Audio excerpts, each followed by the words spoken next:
What's good, everyone? This is your boy DJ's Raw Uncut Truth. Give you that raw content that you deservedly need. All praise to the Most High. And man, we have an epic show today. I got my brother's Revolution Radio, K. Warren, who is a big time Hornets fan, joining the panel as well. It's Hoop Jargon whenever he gets in. Today's game proved a point. It proved a point that LaMelo Ball should be starting. Devontae Graham and Terry Rozier combined for 2 for 21 shooting. To repeat that, they combined from 2 for 21 shooting. That is an embarrassment. I don't want to hear anybody talking about a process for LaMelo Ball or anything else. I don't want to hear any of that shit. What you think, Revolution Radio? What's going on, man? Shout out to the chat. Shout out to the channel, DJ's Raw Uncut Truth. Man, a thing of beauty. Y'all know what I say. It's a joy forever, man. Look, man, me and DJ have been spearheading the fuck the process. And I'm sorry for cursing like that, but screw the process for a minute. You know what I'm saying? Because the thing about it is, man, Charlotte is in a privileged position to do something with this team that they haven't been able to do in a long time, which is energize their fan base and also pick up casual bandwagon fans and just increase the value of the overall team. And for them to be taking this prehistoric route with Melo, they're really dropping the ball. I understand the contract situation with Terry Rozier. I understand Devontae Graham averaging 18 points a game last year on 38% three-point shooting. I get all of that. But if you drafted him, goddammit, you got to play him. And it's to the point, you don't normally see rookies coming off the bench being this consistent and this efficient. In the last 4 games, I think Melo got to be averaging around 16 points a game. You know what I'm saying? Like, with at least 6 assists or 5 assists. You know what I'm saying? So with that being said, I never understood the trust the process crowd. I never understood it because no offense to anyone, but the Charlotte Hornets, once again, y'all know I say it every night, Charlotte Hornets have not shown us any process to trust. So if you got something new, you just ride it, man. A lot of times these organizations, these teams, they overthink. They try to reinvent the wheel. They try to, you know what I'm saying? Hey, Rev, your Wi-Fi's kind of choppy, brother. Oh, go ahead. Well, I'll fix it. Let me remove you off and come back in to see if that works. Is that good? If I do that? Bet. All right, we got the brother Hoop Jargon. What up? Good, my brother. K. Warren, tell me about the game. Tell me as a true Hornet fan. I'm glad you're on. Can y'all hear me? Yeah, we can hear you. Hey, what do you think about tonight's game? Man, I got a lot to say, DJ. What's going on, guys? You know, first of all, big fan of the show. New media taking over, you already know. No doubt. All right, so here's what I got. First off, just want to say JB, he's in over his head as an NBA head coach. I do not care how bad the roster was the last 2 years. This is year 3. He is over 20 games under 500 as an NBA head coach. He plays favorites and selectively puts guys in the doghouse. Some guys are allowed to make more mistakes than others. The Martins have no business playing half the game and certainly have no business freezing out Melo. I saw right after the game ended, Melo tried to dap up Caleb, and Caleb walked right past him. Who the hell do they think they are? Like DJ said, listen, they're dumb as hell to not play through Melo because it's going to be Melo's team real soon. And naturally, the roster will be constructed around him. He will choose at some point who he's comfortable playing with. JB gives LaMelo zero room for error, and it baffles me how literally every time we go on a run with him, JB yanks him right out. How does he get less minutes than the other night? He had 29, and now he gets 26. It makes zero sense. Look, Dwayne Bacon last year got benched for shooting 34% from the field to start the season. And you're telling me Graham can keep his spot shooting 20% from the field through 5 games? Doesn't make any sense. I like the Hayward signing at first, but it's obvious Mitch jumped the gun and underestimated Miles Bridges' third-year jump, which I knew was going to happen. He's always been a dog, and he's putting it together. I also think McDaniels should play more. I think Biz should remain the starter when Zeller the dinosaur, I like to call him, returns. And I got more, Brother, DJ. Hold up. Yeah, I'll let you go in. I just got to say, this is a true Hornet fan speaking this. This is not me or Rev or Hoop Jargon. This is a fan for years. He's saying all this, and I'm going to let you continue cooking, my brother. Yeah, I've been a fan since 2004 when the Bobcats started. I got to go to the first game at the old Coliseum the year the Bobcats came by. But look, Zeller, when he comes back, I don't even want to play him. I want to make Richards the backup center. He actually looked pretty decent when he came in at the end. I know it was garbage time, but he looked confident. Also, there was no way in hell Terry was going to stay hot, but at least he's trying to play through Melo when they do share the backcourt.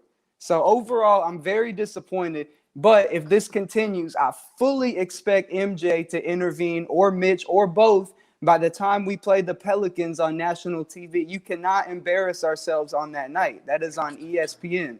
There's just too much money to be made when Melo gets the keys. And don't think MJ isn't already considering canning Borrego. I wouldn't be surprised if those talks were going on behind closed doors. Look, we just got smacked by some damn G Leaguers at home. But, hey, I'm not tripping. This will not last, like I told DJ. This will not last. And when changes are inevitably made, we will see our roster thrive to its full potential. But it's clear we are being held back by multiple factors. And last thing I'm going to say, I'm going to end on a positive note. I will say, I'm glad we found our franchise player, and Mitch Kupchak at least deserves some credit for pulling the trigger. Good days ahead. And last thing I'm going to say. That's it. Well, thank you for being on the show, my brother. And I'm glad you support this channel and new media. I'm glad that you just stated what all Hornet fans out there like yourself are complaining about, and rightfully so. Too many politics, fake adversity, I'll call it, having to earn his way. And this team hasn't been to the playoffs since Kimba was there. It's bullshit. And for you to keep it real on this panel, I thank you. And brother Rev, what do you think about all that? All right, is my Wi-Fi straight? Or am I good? Yeah, it's good, my brother. Okay. Yeah, man. I think the brother was spot on, man. Me and you have been screaming it really since game 2. I ain't gonna cap. I've been screaming it since game 1, man. When you ain't got nothing to lose, you ain't got nothing to lose. Put the boy out there, man. Me and DJ was having a conversation, and I know it's a different sport, but we're talking about high-powered athletes in both sports. We're talking about the 2011 draft in the NFL and how that's one of the greatest draft classes in the history of the NFL. And in that draft, you had Cam Newton, you had J.J. Watt, you had Julio Jones, you had A.J. Green, you had Von Miller, you had Ryan Kerrigan. You had all of these names. You know what I'm saying? A few of these names are going to be up for the Hall of Fame. You had Patrick Peterson. But you know what all those names had in common? None of those names had a training camp that year because that was a lockout year. So Cam Newton, who was a new quarterback, starting quarterback for the Carolina Panthers at the time, in his first 2 games back-to-back, he threw for over 400 yards. Now, what does that have to do with basketball? Man, when you get an anomaly on your team, and when you get a player that special, you don't even risk damaging their confidence. You don't even risk them thinking that you don't really believe in them because you're a small market team. And you better believe that these high marquee players, they take anything as a slight. We all saw Michael Jordan, The Last Dance. I mean, anything was a slight. Yo, he threw a piece of paper in the trash can by my locker at the beginning of the game. I took that personally. You know what I'm saying? So when you're dealing with athletes like that, you definitely don't want them to feel like, you know what I'm saying, you don't believe in them. Bro, Melo is showing us some stuff off of the bench. Once again, we got to remember this is a rookie coming off of the bench. You have 5 and 6 year veteran players that struggle to show you consistency off of the bench. No chance to get a rhythm, no chance to work up a sweat. Your shots are limited, your minutes are limited. You do anything that the coach doesn't like, and he's using it as an excuse to throw Devontae Graham in the game. You know what I'm saying? Devontae Graham seems to be the one that's hogging the majority of the minutes. I told y'all last week, Devontae Graham is shook, man. One of the reasons why he's missing these shots that he's missing, he hear those footsteps. And it's affecting his shot. He's trying to do too much on offense as far as playmaking. I saw him on defense tonight. They were isolating him. They were isolating him on threes. They was isolating him on big guards. And they were barbecue chickening him all night. You know what I'm saying? He's hurting you on the defensive end. Terry Rozier and Devontae Graham as starters, they're getting out-rebounded on the guard position because they mini-me's. Everything, if it comes to X and O's, everything when it comes to business, everything that just comes to the right thing to do tells us that LaMelo Ball should have been starting. And now that we see this momentum building, like the brother said, it makes absolutely no sense why his minutes should ever be going down. The minutes should not be going down. Really, to me, once he dropped that 18-point game in Orlando in the preseason, I knew he was ready to start because I don't want to see him come off the bench again because I wanted him to build on that momentum and that confidence. But, you know, if Borregos keep playing around, man, he going to be the assistant coach of the Spurs again. Exactly, man. And shout out to K. Warren, man, for having the courage to speak and for giving his truth, man. He says, appreciate letting me speak my piece. I'm listening. Might chime in again in a bit. Man, you're always welcome, my brother. And we want real ones like you to always speak. And the fans of Charlotte are making a difference. You guys want something different. You want to change. You don't want the same status quo. You see the talent from LaMelo Ball. And the Charlotte Hornet fans are not putting up with that shit. They see the players shooting horrible in this game, not just shooting horrible, but not being aggressive at all. You got LaMelo Ball, who oozes with confidence, who wants to play. He loves the big stage. And the saddest thing in that second quarter, when it was 44-42, they took LaMelo out. As soon as they took him out, they lost the momentum. They was losing by 6. And then what makes it worse, they didn't even start LaMelo in the second quarter. When you have a player playing as bad as Devontae Graham, common sense will tell you, hey, play LaMelo Ball. Let's get some momentum. They didn't do that. They want to put the players in that was stinking it up at the joint, and they got a big fat L tonight. And that's what they get for playing dumb and trying to play favorites. Who Jargon, what do you think about tonight's game?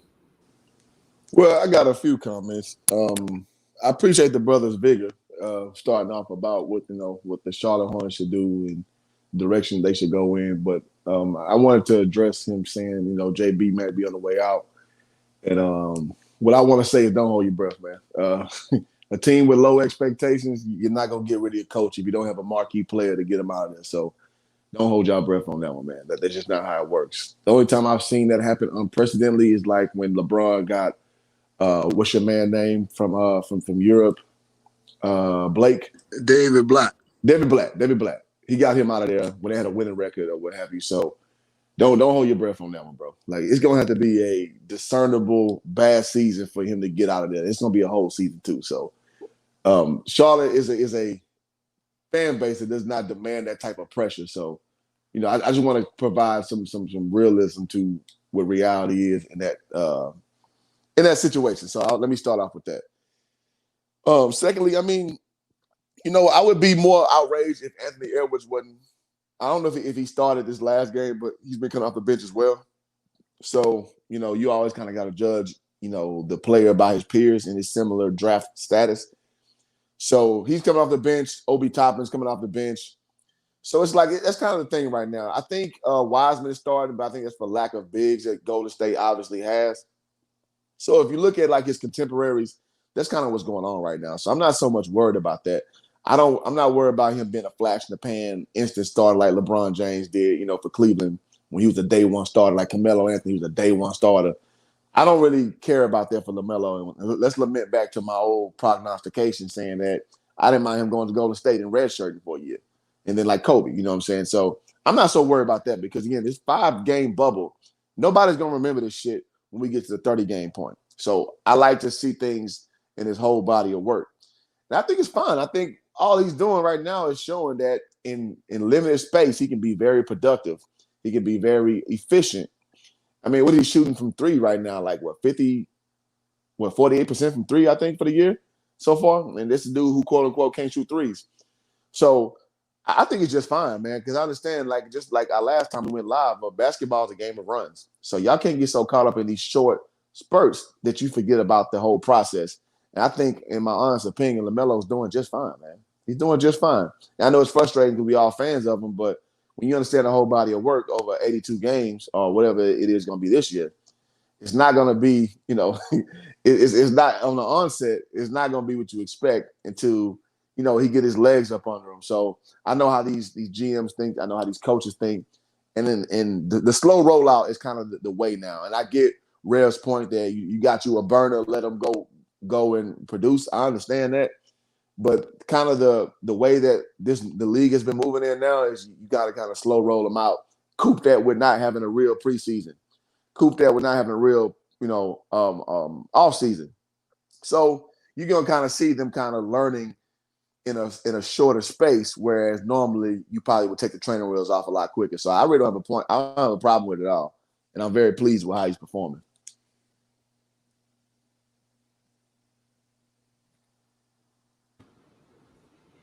Good take, bro. Let me read this. Andres Rodriguez says only reason LaMelo not starting because of Hornets protecting egos of the players. I could definitely see that. When I saw Caleb Martin pretty much ignore LaMelo off a handshake, LaMelo, you know how LaMelo is. He always want to greet his teammates. He always want to bring people together. I think there's something odd there. K. Warren talked about it as well in the beginning of the show. That tells me enough. They got to make some moves. You can't have nobody with that much ego around your highly draft pick. You want a clean slate. You want players that want to buy in and do their role. And you don't want any toxicity to spread like that.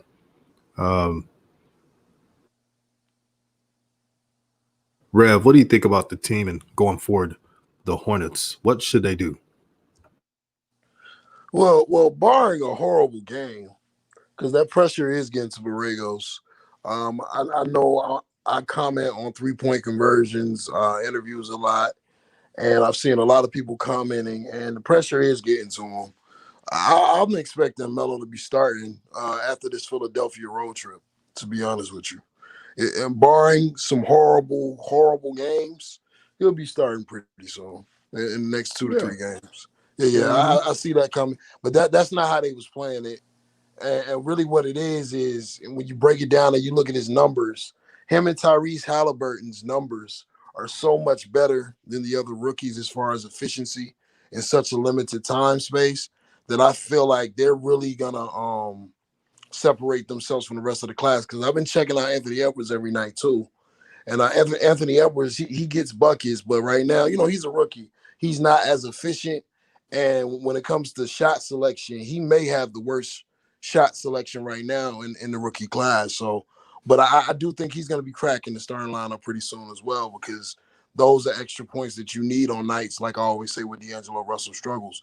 Now, when it goes to the Charlotte Hornets, They're waking up to it. I've been watching the things that they're doing. Like today, before the game, the only two jerseys that they really previewed were Miles Bridges and LaMelo Ball. They know what time it is, man. Absolutely. It's not like the old league where you can do these moves and you know what I'm saying, you don't have to hear directly from the fans, man. When a guy like 3-point conversion is coming on DJ's show and listening to these talking points, and he's also listening to sports talk radio, and as soon as the game is over, the first question the dude is getting asked is, yeah, the hell with the rest of that, but when you start Melo? Yeah, I mean, that's what's going on. That's what's going on. So I think he's gonna be starting. But the thing is, man, what I was looking at tonight, I think the more important question, because Hoop Jargon is right. Melo gonna be all right, man. You'll be all right.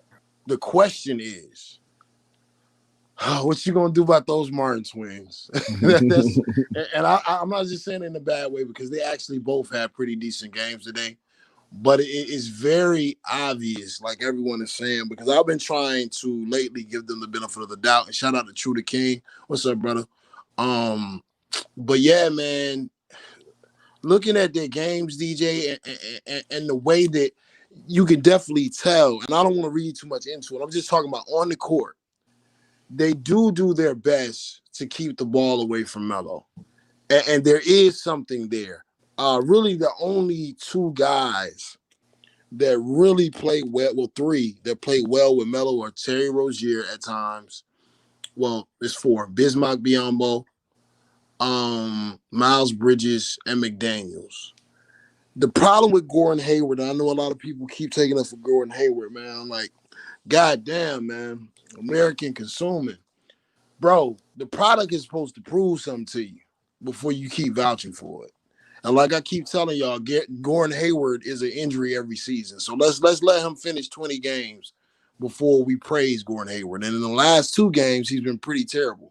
Because what's happening is Gordon Hayward is trying to initiate the offense. But the run and gun style that the Ball family implements with the dominant personality like Melo, what happens is the guys that benefit from that run and gun style, like Miles Bridges and Terry Rozier in spurts, they're getting to the point now where they're deferring to LaMelo bringing the ball up the court, initiating offense. So when you have a rotation of Miles Bridges, because I've seen it, Miles Bridges, Gordon Hayward, and Terry Rozier, really Gordon Hayward is really messing up the flow of the offense right now because he's used to back in Utah sometime initiating the offense. He's not; those services are not going to be needed here in Charlotte. They're not going to be needed. So everyone right now, okay, first 5 games, let's say the first 20 games is about getting everybody's feet wet, getting everybody's legs under them. In the middle of that, you got to start thinking about the future. Once you start rattling off losses, you got to start saying, okay, what works with work? What works with what? And that's really what I'm looking at right now, DJ. What rotational players work with what? And who complements who? And right now, the most complementary pieces to LaMelo Ball seem to be Miles Bridges, Terry Rozier, Bismack Biyombo, and McDaniels. What y'all brothers think? I agree. I like that analysis, especially with the fit. Those 4 you named are the fit. Terry Rozier, even though Terry Rozier had a bad game shooting wise, Terry Rozier has earned my respect and many others by being a good teammate. He realized now, wait a minute, let me just be a good teammate to LaMelo. I can stay in Charlotte and build off that. I'm perfectly fine with Terry Rozier being the 2 guard for a while. I have no problem with it. Now for Graham is hesitant. Graham is overthinking. He's not playing his game. He's not simplifying his game. He's trying to do too much. He's trying to be a player that he's not. He is not a true point guard. He's a 5'11" combo guard. I know they say 6'1", but if he's 6'1", then I'm 6'3", and we know I'm not 6'3". So that's I think he's my height, but something has to happen. But the great thing is everything's unfolding. When everybody's talking about this process, process shit, and LaMelo got to earn it. He gotta buy in the system, and I didn't believe that crap because the Hornets, no offense to theirs and their fans, but they have great fans. But the damn organization, this ain't the Celtics or Lakers or any other or 76ers. They don't have a history to be telling rookies you gotta earn it and buy in. I never bought into that. So the good thing for LaMelo, he just sitting back learning, playing this game with less minutes than most rookies, with less usage rate, and he can still put up some decent stats. That's amazing. No one talks about it enough, but they were so quick to talk about LaMelo having 0 points. Remember that? They were so quick to talk about LaMelo ain't doing this, his shot, and all this. LaMelo a dog, man. And you can't tell me if he would have played that third quarter starting out, you don't know how these games would have ended, but it would have been a lot closer than what they had tonight. It would have been a lot closer. They took away the momentum because they were trying to give Devontae Graham confidence on his shooting. No coach puts the hot streak player on the bench starting the third. No smart coach. James Borrego did that because he's afraid. I see it in his eyes. He's afraid to check ego. When you're not winning like that, when you're the reason why the Hornets had the number 3 overall pick, you don't have a right to have an ego. K1 even said Terry was the one raving about LaMelo in training camp the most. Yes, he was. But you see the Martin twins and everybody else were hating. That's just natural, though, man. You want your guys to be competitive like that, and here's how I can liken this to my own experience playing sports. And some weeks I always say, man, like when a new freshman came in, it was like, man, you ain't got no D1 points. That's what we used to always say. No matter how highly touted you are, no matter how ballyhooed you are, no matter what ranking system put you where, when you came in, man, you was a freshman. So and the NBA, it runs like a fraternity. They have that same mentality. So as much, again, as we love LaMelo Ball, as much as we want to see him thrive and succeed, you got to understand with guys on that level, they see him as a young buck. I don't care where you was drafted at, in their minds. So we can't, to us on the onlookers, it's obvious in that fray, in the mix, that's not how they view LaMelo Ball, man. They view him as this little young punk kid, and why should he play over me? And to their credit, you should be that way on that level. So everybody don't owe LaMelo his kinship, especially if you look over there. Hold on, he played my same position.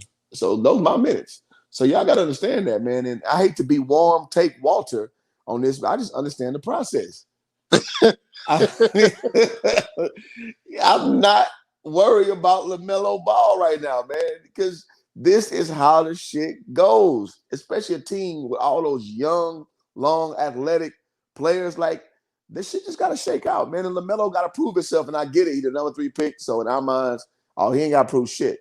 But y'all got to understand, this is the best league in the world. You got to prove yourself amongst your guys, and once you do that, you Gucci. So it sucks from a fan standpoint, but when you understand the process, like, this is normal. This is normal as shit, man. So again, I hate to be warm, take Walter, but I know better, man. So that's all I can offer, man. I'm sorry, I can't deviate from that 5 games in, man. I can't. No. I think it's a solid stance. I think it's a solid stance. You know what I'm saying? I don't think it's coming off as warm take Walter. It's just, I mean, look. All I'm saying is hoop jargon. It was like that in some situations, like that. Some situations is not like that. You know what I mean? Like, I've seen situations where you're right, they got to earn it. Me personally, the only reason he's earning it because his last name is Ball. If his last name was Jackson, I promise you, he would not be coming off the bench, especially after the games he's had. He would not be coming. It doesn't even make it doesn't even make sense for him to come off the bench at this point. And like I said, I'm to the point now. I'm not even worried about him coming off the bench, barring a terrible ass game in Philadelphia tomorrow and a terrible game in Philadelphia Monday. That's the only way I see. And Devontae Graham having a great game. But what I've noticed is, you know what I'm saying, we were talking about the Memphis game a night ago, and I said that Melo should be able to get off, and Melo got off. But what I was worried about before that game was the Hornets struggle with length because they play in a middle school point guard as far as height. Mm-hmm. So, you know what I'm saying, at the two. So I know when Devontae Graham plays a team with length, they're going to struggle. Tomorrow is going to be a struggle because it's a lot of length on the Philadelphia 76ers. If Devontae Graham, y'all mark my words, Charlotte fans, Hornet fans, it doesn't matter. You know what I'm saying? If Devontae Graham goes out there and stinks up the joint and LaMelo is just decent and is in control of the offense and the players keep because now we're starting to see certain players defer to Melo. It was to a point in the second quarter when he got that extended look because Devontae Graham wasn't doing well. It started to look like the Illawarra Hawks offense for a while because LaMelo was fanning people off, telling them to go to the corner. Him and Miles Bridges, they have a chemistry now. Once it gets to that point and it's that glaring, and if Devontae Graham has another bad game, Devontae Graham's going to be on the bench before they get back from Philadelphia. Monday, Melo will be starting. You know what I'm saying? That's coming down the pipe. And like I said, I think Anthony Edwards is heading there too. But with all that being said, I don't think it's a false take. I don't think it's a wrong take. I think in a lot of situations in this rookie class in particular, that's right. But it's just certain guys that formula doesn't seem to be right for. And to DJ's point, Melo was a kid with a lot of swagger and a lot of dog in him. So if those guys start doing stuff like the Martin twins are doing, because I used to read stories of what they used to do to him in Lithuania. You know what I'm saying? If they start doing the things that the Martin twins are doing, and you know what I'm saying, if Melo smells blood, bro, it's only gonna get worse. Like if he's feeling like, okay, this is a pressure point, Melo, and I don't want to bring up his name because I know I know people are very passionate, so I'm not gonna say the name. But Melo is not like Melo's not like somebody else. Like Melo's very he's very confident. He's got a lot of swagger to his game. So if Devontae Graham and the Twins are doing that, because they've been doing that since the beginning of the preseason, I don't think it's really going to affect Melo. Really, the conversation that I was saying is not about if the Martin twins accept him or not. It's not about if Devontae Graham accept him or not. It's not about proving anything to them, really. Devontae Graham is a 5'11 shooting guard who's a second-round draft pick at the end of the day. I've seen the league get rid of guys that have averaged 25 one year and the next year they're on another team if they're that short. So, I mean, really, the smart ones, they start doing what they did with Kobe. They start doing what they did with Bron or what they do to another franchise player. If you got common sense, you start reading the tea leaves and learning how to play with this person. And that's their professional career. If they choose not to do that and they want to play hardball and Melo ends up going on to be Rookie of the Year or second in the Rookie of the Year votes, they won't be that long. What you think, DJ?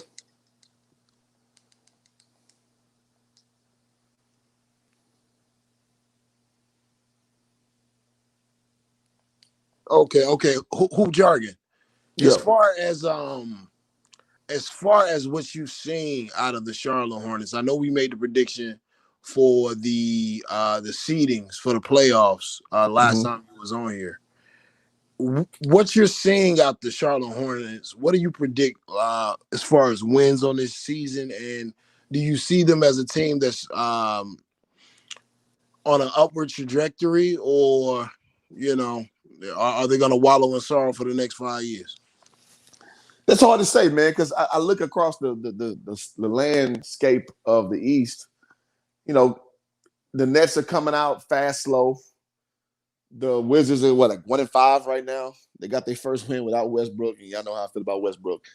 So, I mean, it's really hard to say. I mean, I still got them as a fringe playoff team. If they catch fire, probably like 9-10 is going to be realistic. So I don't see nothing change in 5 games. I mean, you just don't know yet. Like, you don't know, like, when the injury bug hits around, you don't know once, you know, the lineups really shake out. Because, again, you didn't really get a real preseason. You didn't get a real summer league.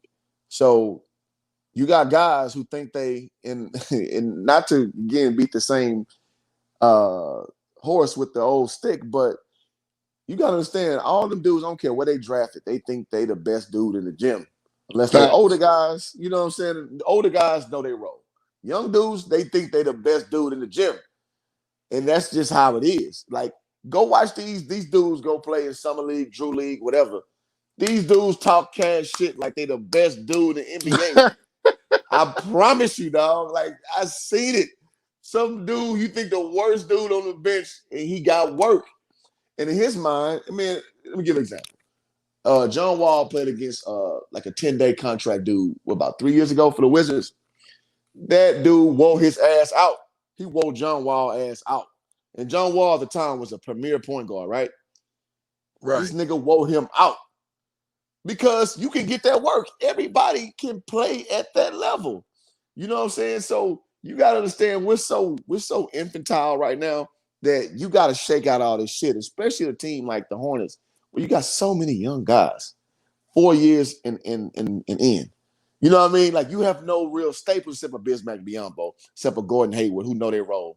Even Terry Rozier, I even still put him on the young spectrum. You know what I mean? So they just don't know who they are yet, so it's hard to really prognosticate properly. So again, man, I gotta toe the middle line. I have no choice because I don't see enough to go grandiose because I know better. So I respect your take. You know what I'm saying? I really do. I just know you're not going to see a real scope of these dudes till about 20 games in. That's when you'll know what you got. And then when that comes, I'll have a hard line stance. So right now, I just see a young-ass team working through egos, working through roles on the court, working through pecking order. And that's going to take it's going to take a minute, especially with a younger coach. It's going to take a minute. It just is. So that's just where I'm at on that, bro. To be real with you, Hoop Jargon, man. I mean, that was a more optimistic take than me, man. I don't know where the hell they're gonna finish, man. To be real with you, like, yeah, because I mean, just looking at, I ain't even talking about the level of youth or anything. Just looking at them, if they really clicking, it's just so many areas that they are basketball deficient in. Mm-hmm. It's like you said, at best, it'll be a playing game for me because they are just so undersized. Like, and they're working Bismack Biyombo at an unhealthy ass rate at this point. You know what I'm saying? I don't know when Cody Zeller's supposed to come back. I think they said 3 to 4 weeks, but I'm of the mindset, like other people, that Cody Zeller, you know, I don't really want to see him playing a lot of minutes, but he's gonna play those minutes. They love Cody Zeller. But yeah, man, I don't know where I see this team this year. I'm not even looking at really wins and losses. I just want to see development. There you go. Right. I want to see development. I want to see who gels well together. I'm telling you, whoever the hell gels well together is going to be the future. That's you. Boom, right there, man. And homie in the chat talking about, what am I talking about? It's all about winning. Yeah, it's about winning, but we talking about a franchise that's not used to winning. We're talking about a franchise that's trying to uproot, invigorate that old 90s spirit. They changed the logo, changed the team name. So every team, yeah, it's about winning. That's cool, but there's no expectation of winning. There's the lofty goal of winning. Everybody want to win. When you play a basketball game, everybody want to win. But in every team's heart of hearts, there's a realistic goal. And I don't think y'all understand this. So every year, they have like a 3-year plan about where the franchise is going, where they project to be, who are the draft prospects who you actually can get. So they got like a 3-year plan right now, guys. So they understand what a realistic scope of this year. So it's not like the Lakers where it's championship or bust, pretty much. That's not the Charlotte Hornets reality, right? So y'all got to understand how big multi-billion-dollar corporations think. It's like, okay, how can we work within the framework of what we have? Yes, we want to win, but A, we want to bring in money. B, we want to develop talent. And C, we want to get to a point where we have attainable goals. So I get what you're saying. Yeah, it's about wins, but realistically, there are, 30 teams in the NBA? Everybody not winning a championship, dog. And let's keep it a beam. That roster ain't winning no goddamn championship no time soon. So you can say it's about winning. Let's keep it real. You know what I'm saying? So you can say that. It's easy to say. It's the easiest thing to say, oh, yeah, it's about winning. But, bro, like, realistically, on that level, it's big. It's a game within a game, man. So it ain't just how you think it is. It's not like 2K, throw the ball up and let the chips fall where they may. It's like, no, you got to understand contracts. You got to understand development. You understand your foothold of where you want to be, getting free agents to get to a contender or what have you. So no, man, it ain't just about wins when you're a team like Charlotte that's, pretty much been in the NBA cellar for a little minute right now. So I can't agree with you, dog. Well, like, DJ, are you back? Okay. Yeah, man. Look, like one of the scouts was saying, and I don't always go with the scouts, but sometimes they have good points. One of the scouts was saying, I think Quern said this as well when he was on here. Yeah. Really, man, like I say, I always say this, man, and I believe this, being a recovering Falcons fan.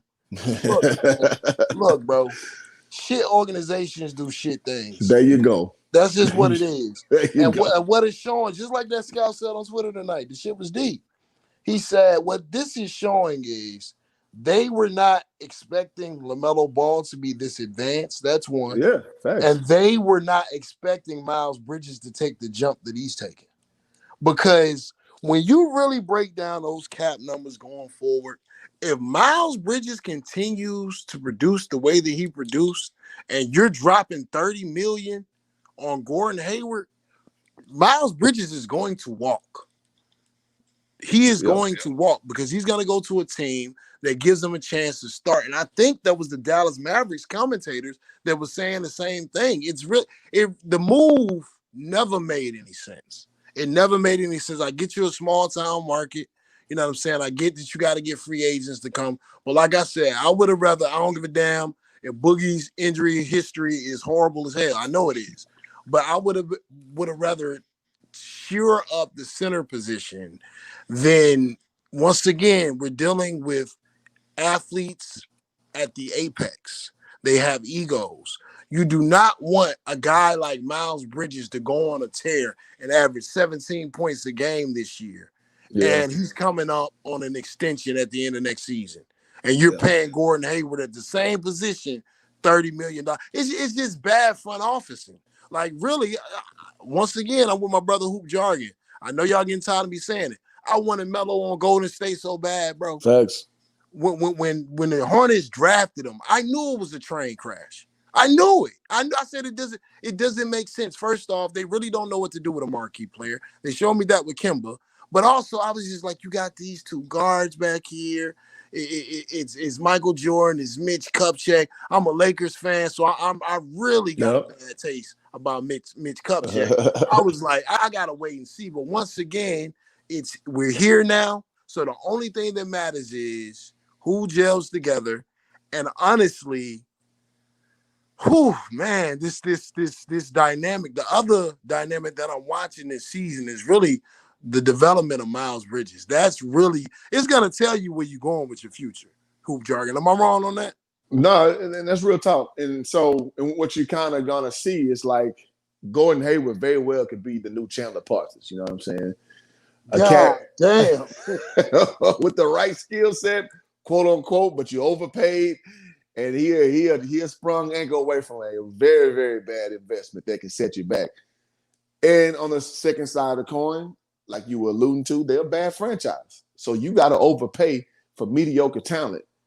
You know what I'm saying? When that's your situation. And I'm with you. I think they overpaid at a position that they got enough talent at. Like, they got enough of that. Like, showing up the bigs would have made more sense. I would have traded for like Hassan Whiteside or some shit. I'm sure Portland. You see what I'm saying? Yeah. So you can, if you're gonna play Bismack Biyombo at 6'9", hell, Hassan Whiteside at 7'1", with who I'm sure they would part ways with him. Where's he at? Sacramento right now? Yeah, he in Sacramento. He ain't doing that.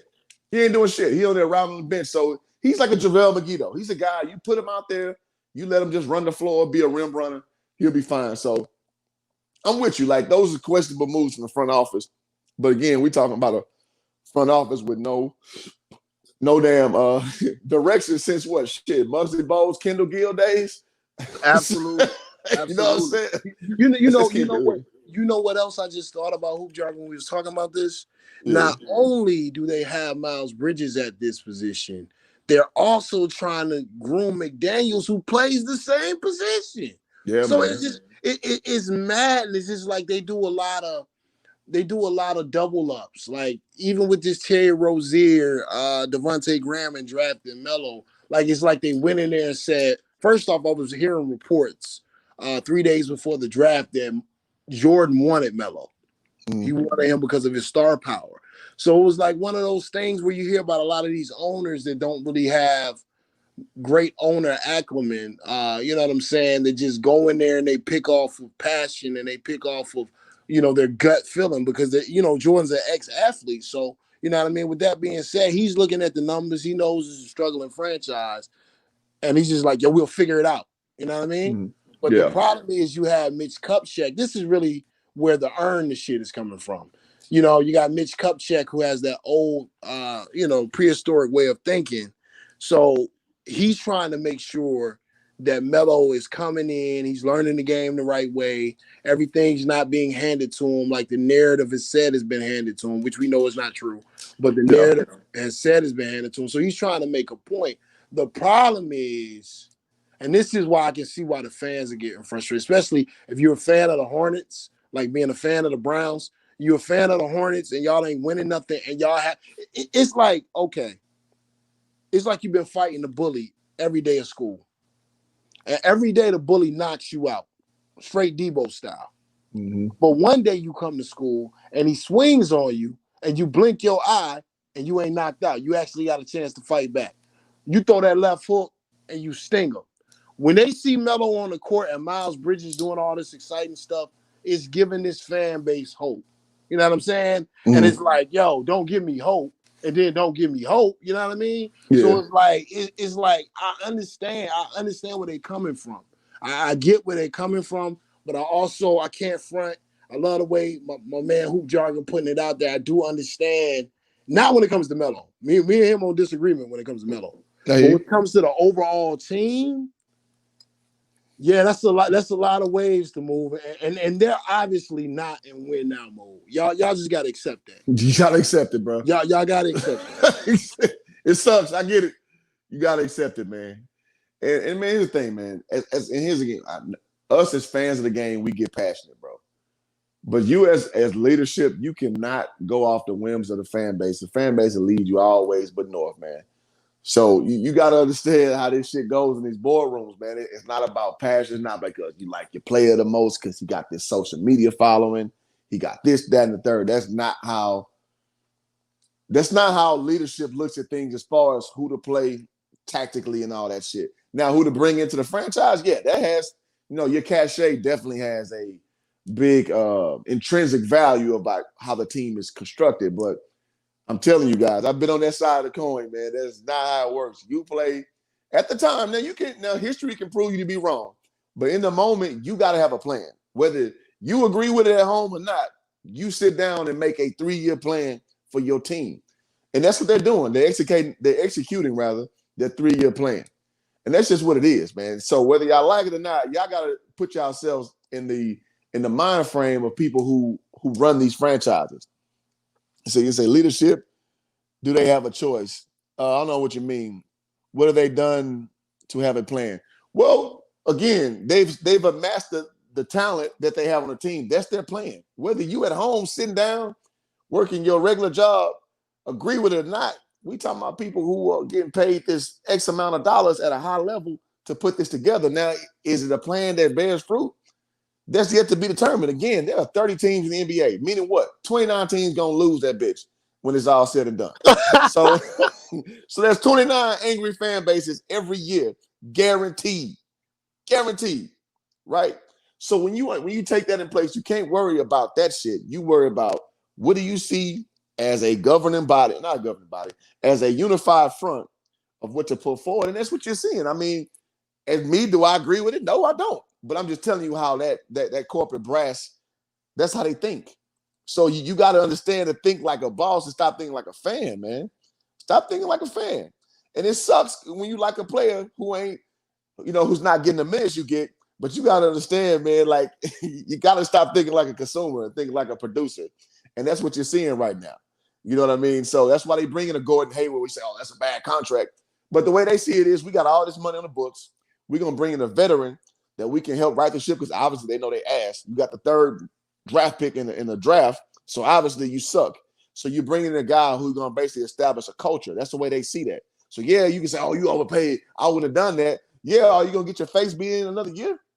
So you got to – they want to bring a guy in who's relatively young. What's going on here? Like 28, 29? Yeah, I think he's 29, about to be 30. About 29. So it's a dude who still can establish culture. He's not a me guy. So that's how they put these things together, man. And so it's easy to step back, be Monday morning quarterback. Oh, well, I would have did that. I would have did that. But you got to be proactive. You can't live in the after moment. You know what I mean? And so that's just kind of how these franchises run this shit. And that's why LaMelo right now isn't a forefront of what they're doing right now. But he's gonna be there. Like y'all just can't trip. I want to see it too. I want to see it right now. But my overarching point is I understand how these factions work because you want to implement what you thought during the offseason and then put it to fruition going forward. And then you tweak it as you see people progress or digress in that sentiment. Hoop Jargon, if they don't hire you for the front office, bro. Hey, in there, man. I know y'all be listening. 3-point conversion. You know what I'm saying? All of y'all to be talking to the Hornets. Y'all better hire this man, bro. Because he trying to wrap up a package of shit and sell it to us right now. Look here. You telling the truth. Bro. You telling the truth. It makes sense. It makes sense. I'm not lying. And the way you say it makes a lot of sense. The problem is, this is why these organizations are cold-blooded, and I never blame Bron for making the moves that he makes. Bro, they will fire Mitch Kupchak. They will fire James Borregos as soon as expectations come and they don't produce. You know what I'm saying? Because everybody know what they're doing until they don't know what they're doing. And then it's bail out on the lower levels of the department. Like I said, just echoing what the people are saying, like some of these people, and like you said, it is from a fan perspective, but sometimes the fans do know better. You know what I'm saying? And shit, the hell they do.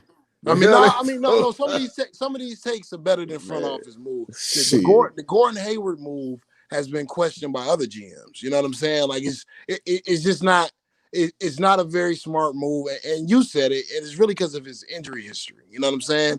We don't know if Gordon Hayward is going to fall over and be out for the rest of the season. So, and I understand having to spend money, but like you said, you can spend that money in better ways.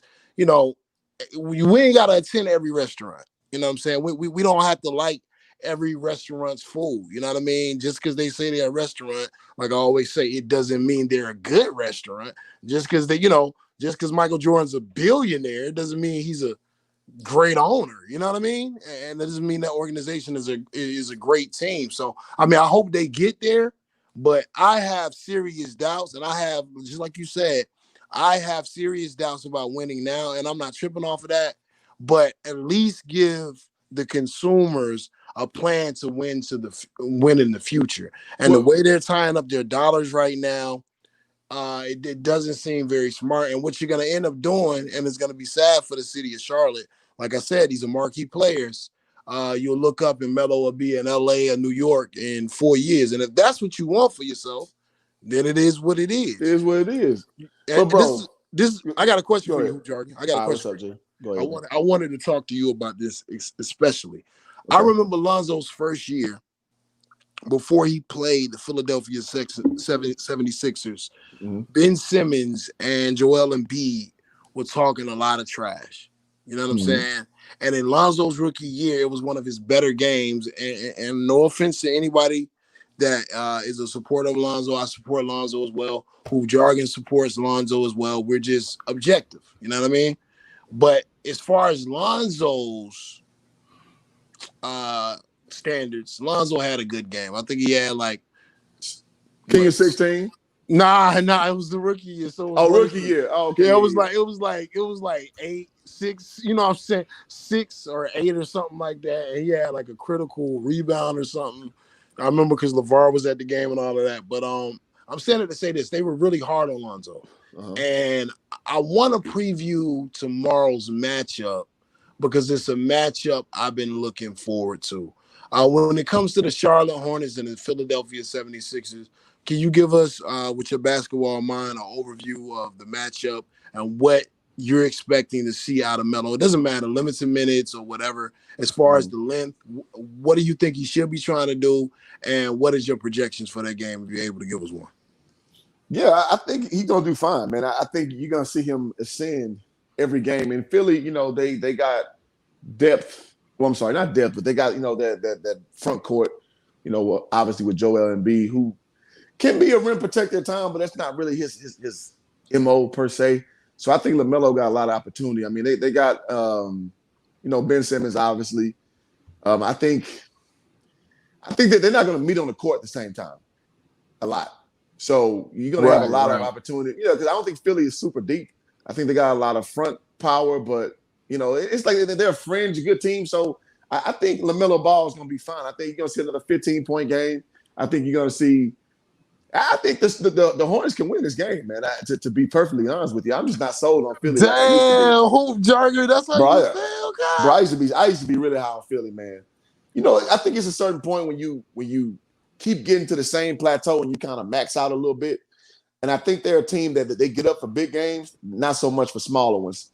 So I think, Charlotte going to come with that young energy. They're going to run their ass, man. And so I can see opportunity to win, man.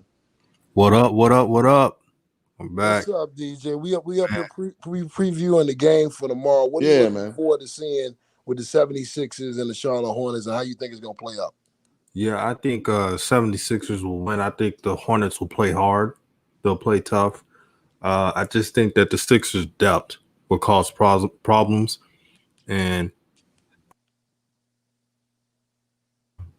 let's keep it real now. Ben Simmons, he may be a horrible three-point shooter, but he's one of the top defenders in the NBA. So he's going to cause some problems. Yeah. And Devontae Graham, he going to wish he was a backup in that game. So he could play all the minutes he wants with the first team. It's going to be one of the few games where I'm just sitting back. I'm like, hey, you the starter. Go do what you do if you think you're the starter. I'm going to sit back and chill. Shit.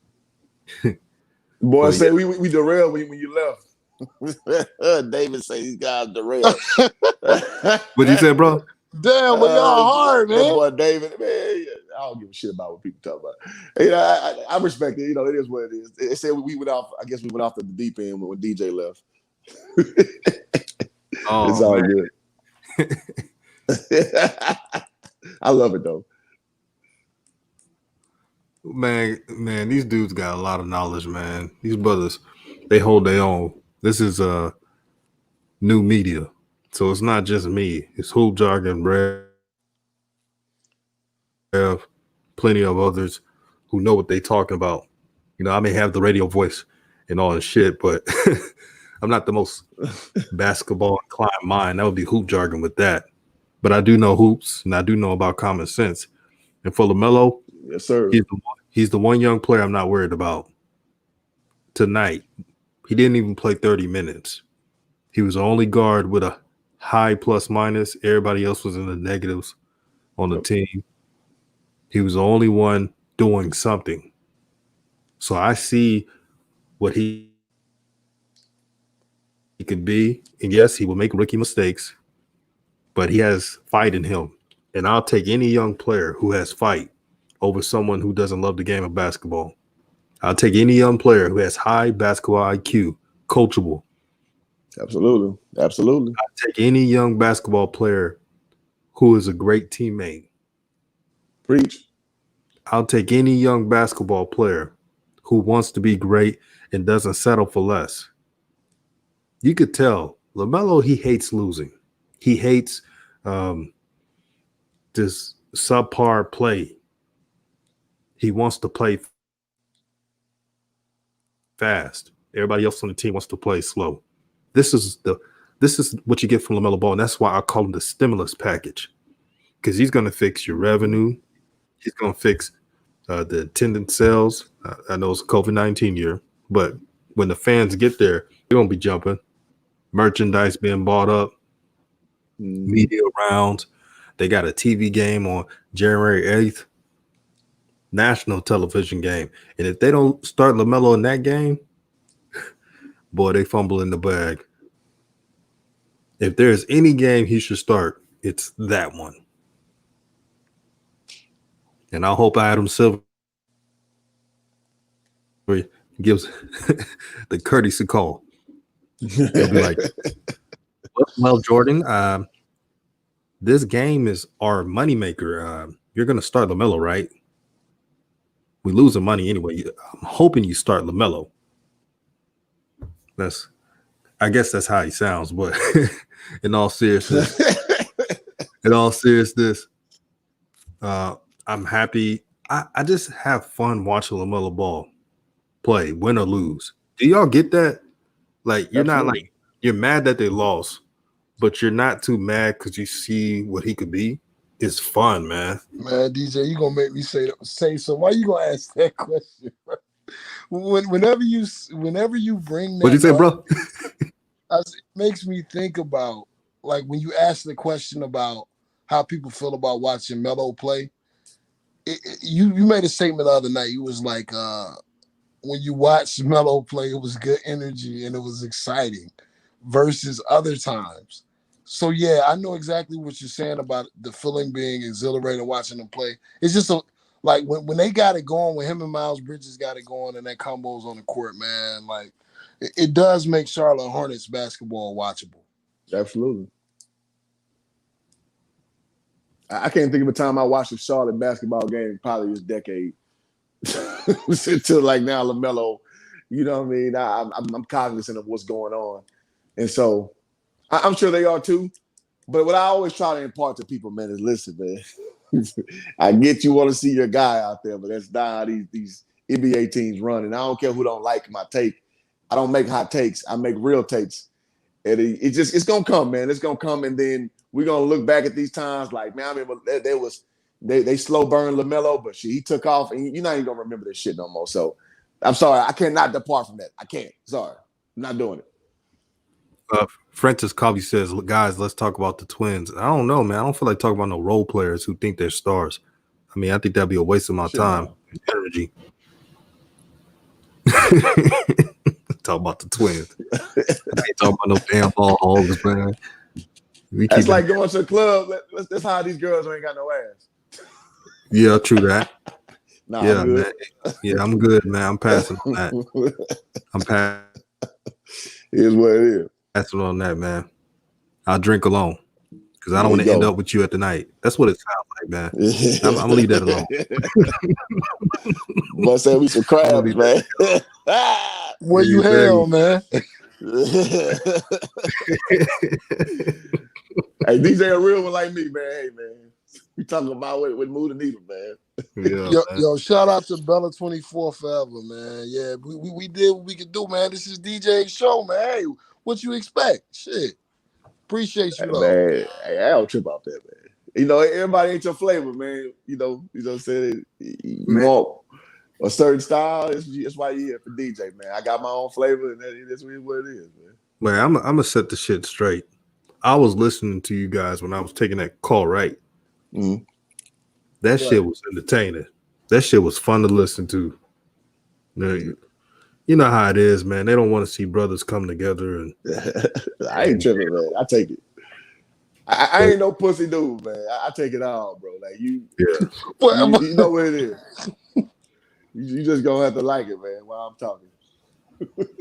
I love y'all though. Hey, Red, what you said, bro? Man, look. Going back to real quick, because Hoop Jargon, man, he got me cracking up, man. Look, going back to the Philadelphia 76ers and the Hornets game tomorrow, I think the Hornets, they could struggle, man, because somebody asked the question in the chat, depending on what Embiid shows up tomorrow, if it's an aggressive Embiid, then they're in trouble, because really, there's no resistance on defense when it comes to the Hornets, especially in the paint. Biz will do his thing. Biz plays his ass off. Like, he plays hard. But I can see Biz getting in the fouling trouble.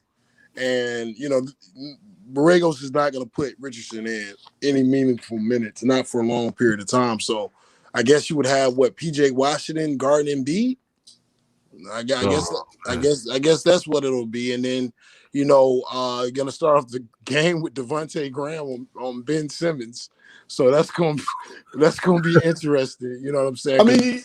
I mean, bro, you still can scheme though. Like, you know what I'm saying? It's never really just mono. No. That's not what I'm saying. That's not what I'm saying. I'm just saying, hold on, man. No, because if you scheme, what I'm gonna do is I'm gonna scheme, and I'm gonna get my guy on your guy. That's what they did to Devontae Graham with Luka. Like, they tried to scheme and hide Devontae Graham in that little 1-3-1 zone, but Yeah. what they kept doing was high picking. So what I think they're gonna do is, they're gonna scheme, and either Devontae Graham or Terry Rozier is gonna end up getting posted up by Ben Simmons. We know that's really the only way Ben Simmons is scoring anyway, either in the post or maybe a 10-foot jump shot. So they're gonna really be looking to get him going and exploiting that matchup. Now on offense, I hear this about Ben Simmons' defense, but normally if you got smaller guys that run around the screen, if Devontae Graham gets hot, then there's a chance. Well, like y'all said, I feel like Charlotte can do good. I don't know though. It could end up being one of them 30-pointers because let me say this though. Oh, go ahead. This. I see in the comments saying no scheme, bro. Like, so again, casual fans don't even observe what scheme is, man.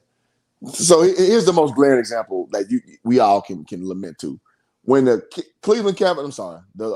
Miami Heat lost to the Dallas Mavericks, everybody knew before the matchup started who they said everybody's going to win that game.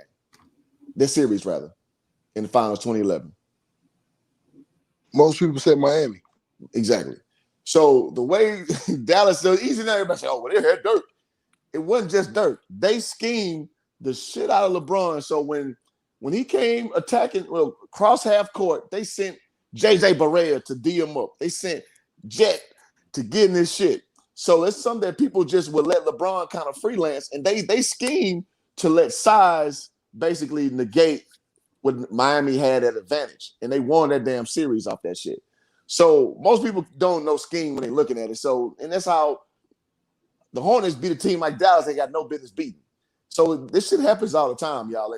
Y'all got to kind of just appreciate basketball for the intricate level that it is, because that's why lesser teams beat better teams all the time. You can scheme in either the playing field. I just want to say that, man. So y'all just dismiss that part that is so intricate to basketball, and most people don't even know, okay, explain to me scheme. Most people can't even explain it. You know what I mean? So I just want to kind of touch on that real quick. Go ahead, bro. My bad. Scheme or not, Devontae Graham, who is 6'1", allegedly, is going to be barbecue chicken all night. I mean, he like the WWF back in the day, he gonna tag out. He gonna have a Ben Simmons or Matisse on him. He like, man, LaMelo, come in here, man. I'm gonna call it a day. And LaMelo's tough, like, man. oh, you the starter, man. I'll just come in when coach tell me to. You the starter. That's tough. Yeah, I mean the interior's weak. I'm with you, DJ. But I've seen weirder happen, bro. I think you're absolutely right on that, but I also think a lot of that is if a team is motivated. I feel like that's true too. I feel like with that Dallas Mavericks game, especially, man, Dallas was coming in there like, yo, we just smoked them boys in LA, the JV team. We just smoked them boys, 50 on their head. We about to play sorry ass Charlotte. And if you look at the game, Dallas started off good. Like Luka was in a groove starting off, you know what I'm saying?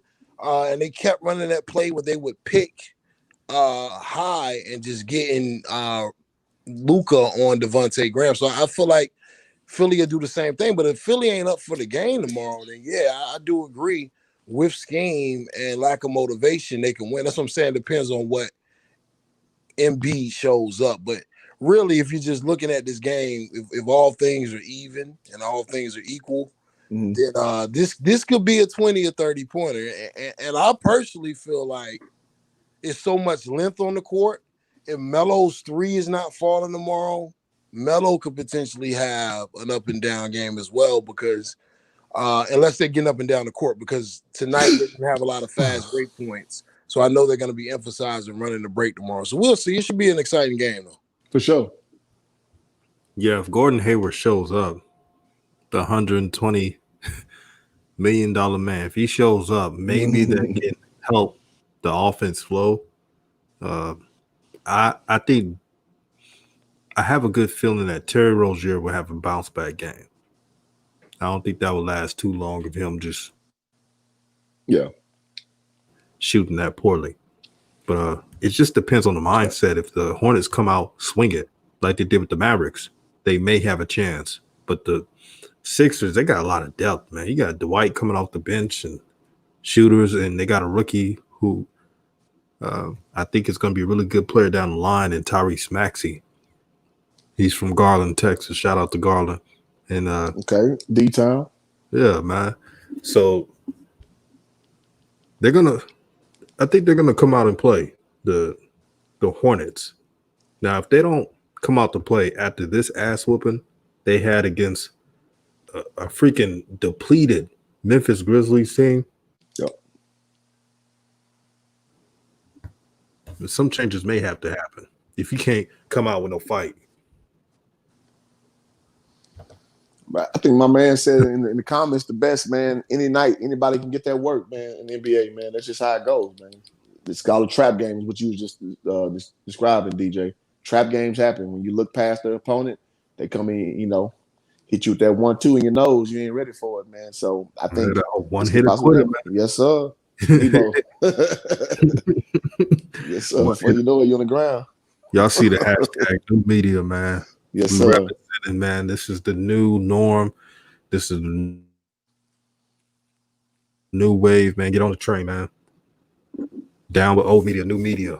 Let it be known. Put it, Let's get it on every video. Hashtag it.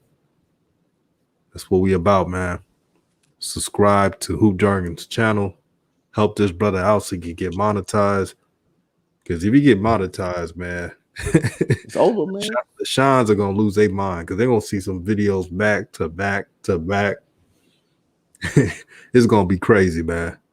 I didn't hear you say the word shine in a minute, boy. It almost sounded foreign hearing it from you. Oh. Hey, brother, it's the new microphone I got, man. It just sounds clear now. That's crazy. I haven't been saying that word a lot. You haven't, man. I was like, what is shine? Like, what is that? You know why I haven't been saying that word a lot? Yeah. I'm gonna tell you why.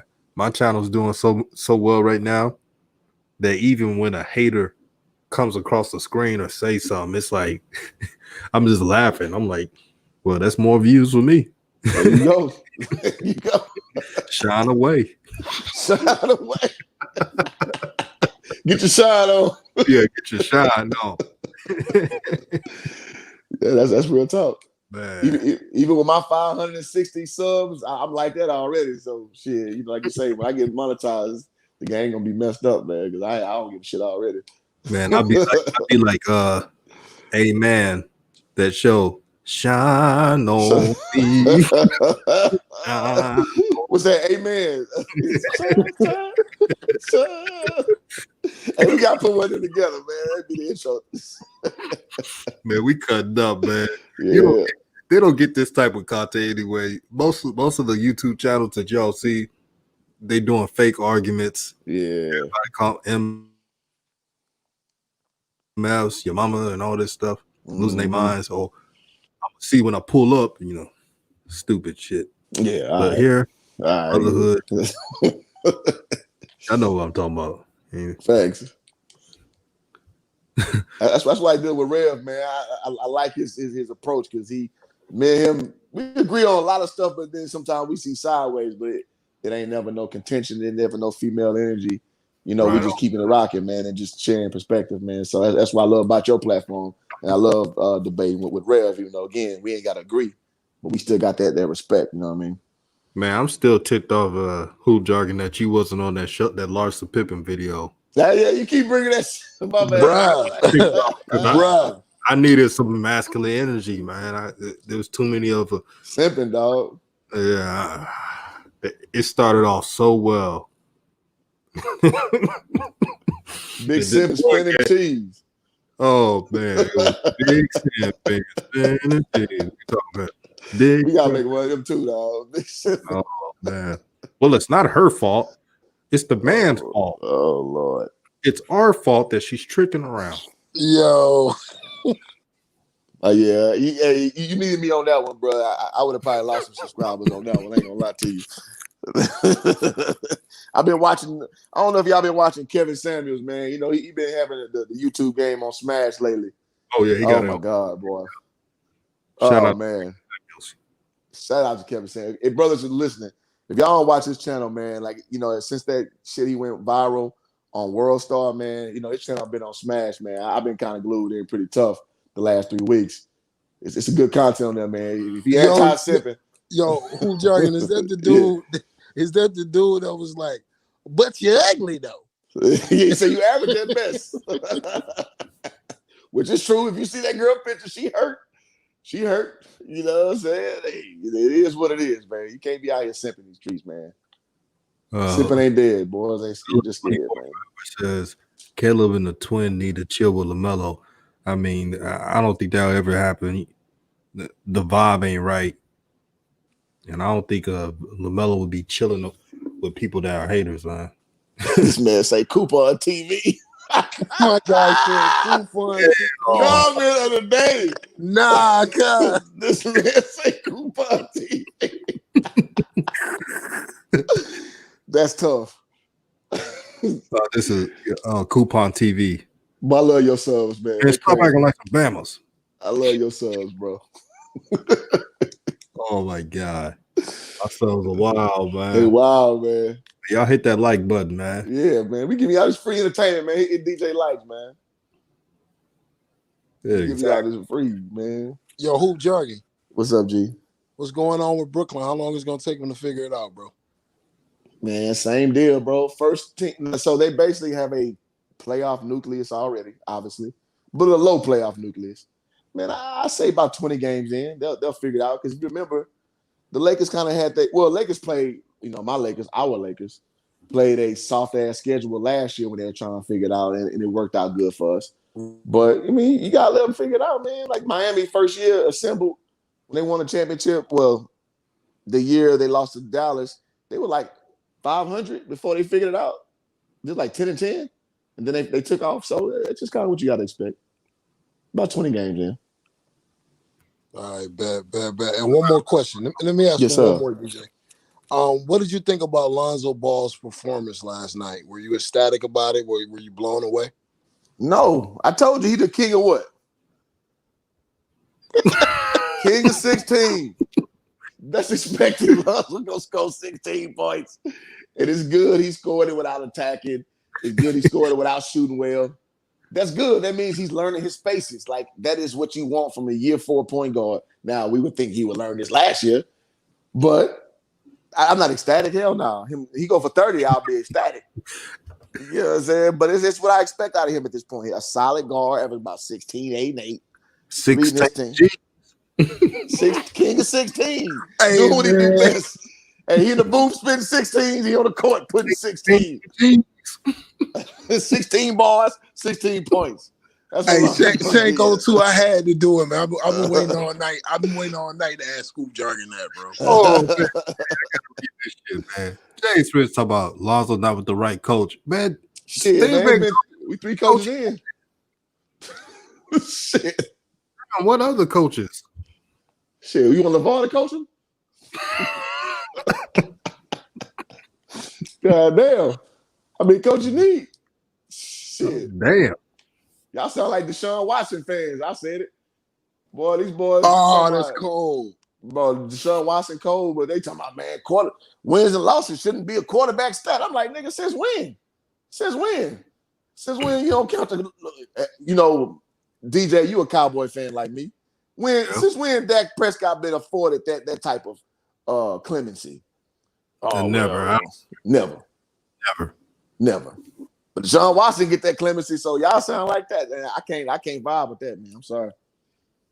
Boy, we watch how many content creators steal these names that we come. Somebody put King of 16. I'm pulling up at your Lonzo, door. I'm pulling up at your door. Boy, watch how many people take all y'all stuff. They can't even come up with their own. See, this is why I call Lonzo King of 16. Because he never gonna go 20. I'm pulling up on somebody. I'm telling you that if I hear King of 16, I'm pulling up on you. Drop your location. Hey man, this man showing out, man. Boy, this is a good show, man. I ain't gonna lie. This is the most funny, enlightened, just a positive show. Bella 24 Forever says LaMelo is such a good teammate, always excited for everyone. Yeah, it just don't make no sense. Well, jealousy, of course. How can you hate this kid, man?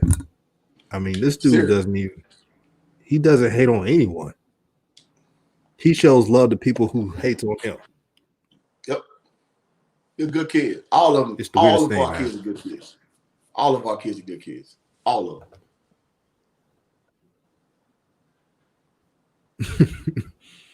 Bella 24 Well, says, Bella, "Can we you're talk?" not playing about the Melo denial, boy. She on Ooh. it. Shit. Saw that video. Saw the videos. The Memphis Grizzlies posted a video, said lockdown defense, right? But the whole sequence, it shows the whole team not passing it to LaMelo. Ain't that something? I liked and retweeted it. And people would tell me, see, DJ, this was what you were talking about. When I made that video that LaMelo got frozen out, they thought I was making some shit up. But I'm telling you, the film doesn't lie. Nope. At all. Don't lie. Lil B says, Nikhil, there ain't a shot I don't like Alexander Walker. But that dude would take it half court. He don't give a damn.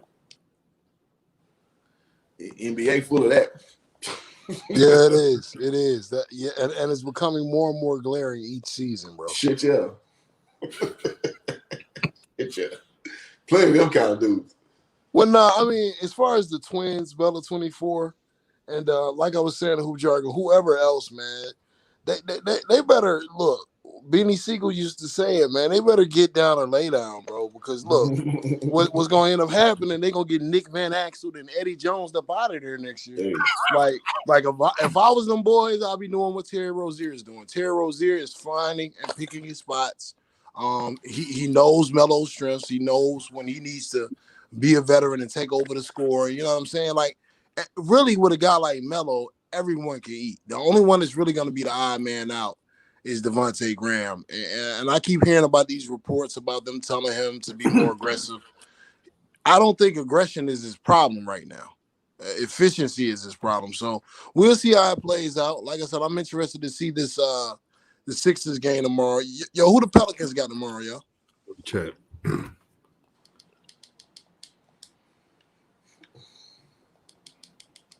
What kind of name is it? Why would they name their team the Pelicans?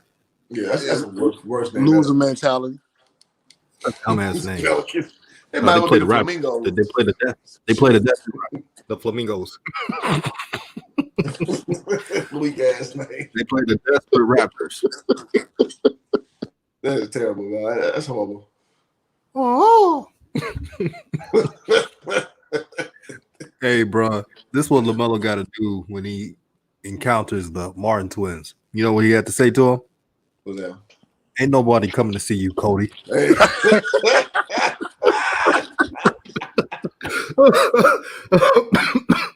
So true. So true. Ain't nobody coming to see you, Otis. But y'all too young to know, man. That's a whole Temptations line right there, man. Ain't nobody came to see you, Otis. Everybody cutting up in the chat, man. Yeah, my man said, who gonna pick up IT and Lance Stevenson? Goddamn the Beijing something. Like,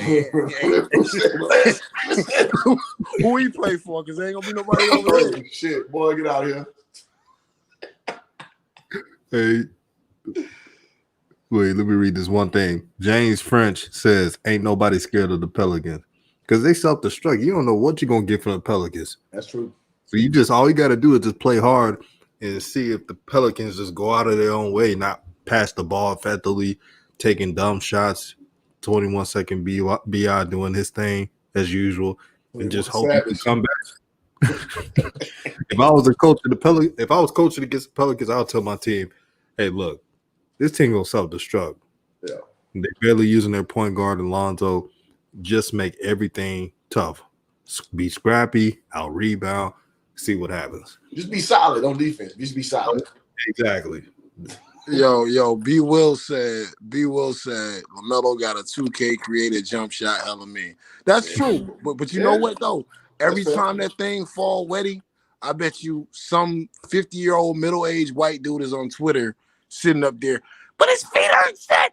losing his mind. Like, just go to Twitter during the game. Like, everyone that hated on Melo, they so saucy right now, man. Talking about his mechanics, talking about all this stuff. But like Hoop Jargon said, the man is shooting 48% from 3-point line. Come on, bro. Like, come on, bro. On a lot of attempts. It's not like he's shooting one a game. Exactly. He got attempts up, so he's probably gonna finish the year in between. Like, the floor is probably gonna be 38. The ceiling could be in the 40s. You never know. You know what I'm saying? And I'm hoping it goes that way. But like, yeah, man, the shot is the shot. But like I was telling y'all, man, like I remember seeing old footage of people like Sam Perkins. Sam Perkins used to cock that thing off the side of his neck. But it was shit.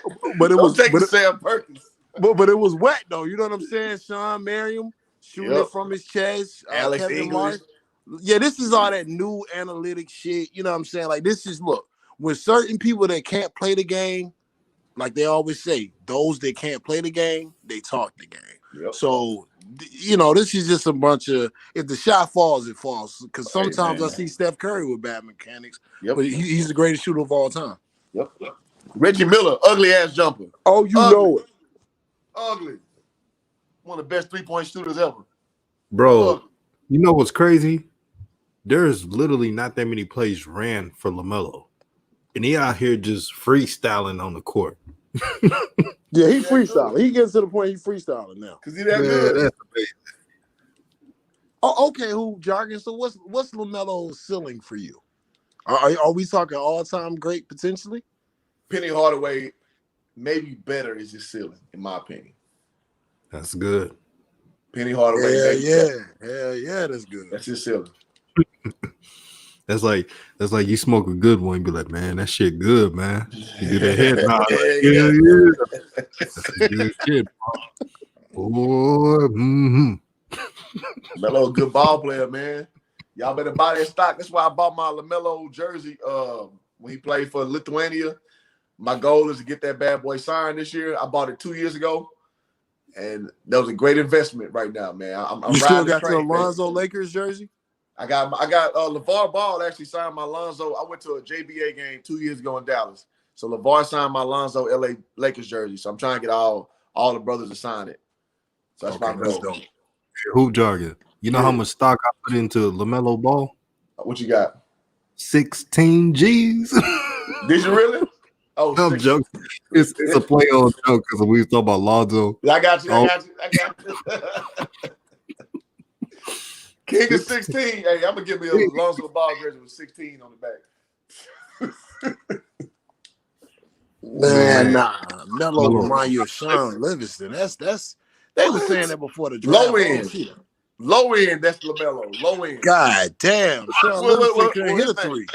To be fair, Sean Livingston was compared to Penny Hardaway before he messed his knee up. So that's not that bad. Boy before the He was a bad boy out of high school. But Sean Livingston was never wet from three though. Never. Yeah, he was. Never. It was bad though. He's a bad boy. Yeah, he was cold, but I think that style is different, man. That's kind of lowball my guy. Who said that? Who was that? God damn. Who said that? James French. Come on, my guy. King of 16. That's cold, man. You need to trademark that, Hoop Jargon. King of 16. Rev, you need a trademark 21-second BI. Now you're gonna get some haters, but Right, look, you can hate me all day when it comes to BI, bro. Like for me, it sometimes it pains me to watch the Pelicans. Like just watching that shit. Like I'm telling you, it's like watching the game of 21, bro. Like it's hard watching this man dribble for 21 seconds. That's facts. Especially the bubble. Oh my God. Brothers, it wouldn't be surprising if the 1-3 Raptors win that game tomorrow. It wouldn't surprise me. Shit, Raptors are pretty good 1-3 though. Yeah, they are.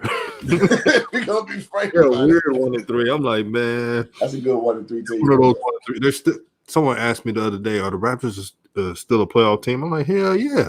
Shit, yes. I never kept that team out. They in the playoff. Finals, shit. They're one of those teams you say they in the playoffs no matter what. Goddamn right. Early record they had until proven otherwise. Are the Raptors in the playoffs? Hell yeah. Don't you need to see more? I'm like, no, I'm good. I'm good. Never count out Nick Nurse.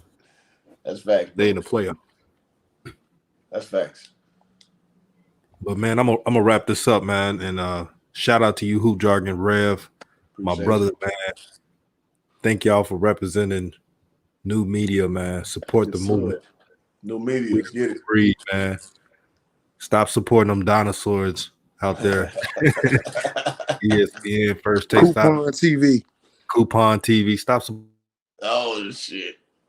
supporting the freaking old ass Skip Bayless. I mean, get with the real, man. Y'all know what time it is. I want to see hashtag Yes, new media. Let it be known. Represent. Any last words, brothers? Man, just follow Hoop Jargon, man. I appreciate all your subs that come patronize my page, like Rap God, my boy Mike B, who always on my joint. So just I'm always gonna bring it real, whether you like it or not. You can disagree. I like it either way, man. And so follow me, or sub to me in Hoop Jargon. Follow me on all social media platforms, whether that's Instagram. That's probably my most. I got the most followers on that. But Facebook, I got a lot on Facebook as well. But Twitter, I'm still trying to get in on that. Pretty tough, and man, especially here on YouTube, man. So appreciate y'all for y'all time, man.